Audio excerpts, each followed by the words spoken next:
spend smaller amounts of money on, like cosmetic upgrades to your character, or even sometimes outright gameplay advantages. Microtransactions are big business. Activision Blizzard claims that they made $4 billion in 2017 from microtransactions alone, and the majority of that money comes from what the industry calls whales, the small number of players who spend big bucks in these games, either because they have the cash and they really want to, or because the games are deliberately designed in such a way as to psychologically hook you into spending compulsively.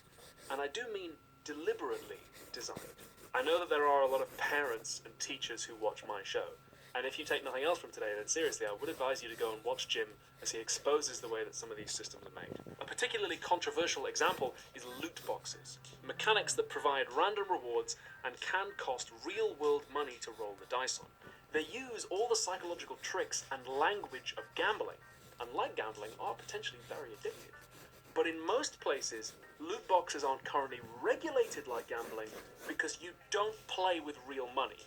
You buy an in-game virtual currency like V-Bucks or gold or donuts, and you play with that. And because you can't convert that virtual currency back into legal tender, it isn't technically gambling at time of recording, depending on where you are. Basically, it's the plot of the villain from Rush Hour 2.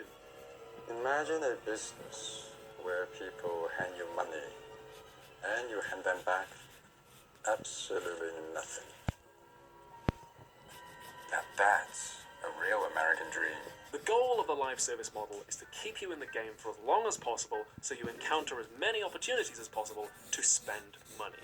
Often games are constructed in such a way as to psychologically pressure the player into coughing up the dough. A great example would be Fortnite again, which YouTuber Dan Olsen has said is basically just a storefront with a video game attached. Given that most of the world does not use credit cards and does not have stable internet access, the move towards always online live services with loads of microtransactions is a bit of a weird one.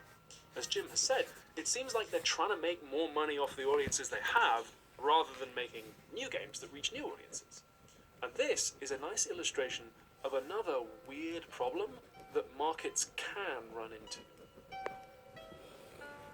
In 1866, there was a bank called Overend, Gurney and Company, who sound like they should have been selling mortgages to Bilbo Baggins, but they went bust. They invested a whole bunch of money in the railway industry, and then the railway bubble burst. Thing is, if you invest a bundle in railways and lose it, there are still railways. People can still use them. But that's increasingly not how investment works. A lot of companies, especially tech companies, borrow money not to make anything, just on the promise that they will eventually make it back. Let's take a case study. WeWork. WeWork are an American company that provide office space. They dress it up as revolutionizing your workplace and bringing people closer together, but we're doing materialism, remember. They own a bunch of offices, and if you need one, you can rent it from them. They're landlords. Easiest job in the world. A job so easy you can literally inherit your way into it.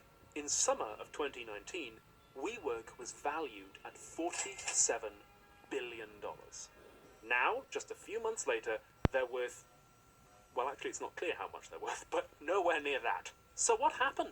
Was there some kind of disaster? Did the offices burn down? No.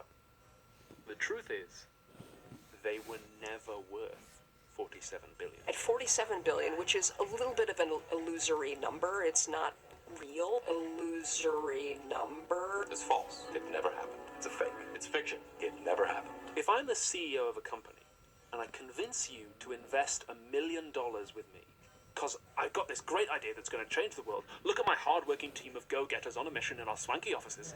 Yeah. Go to the next investor and say, hi,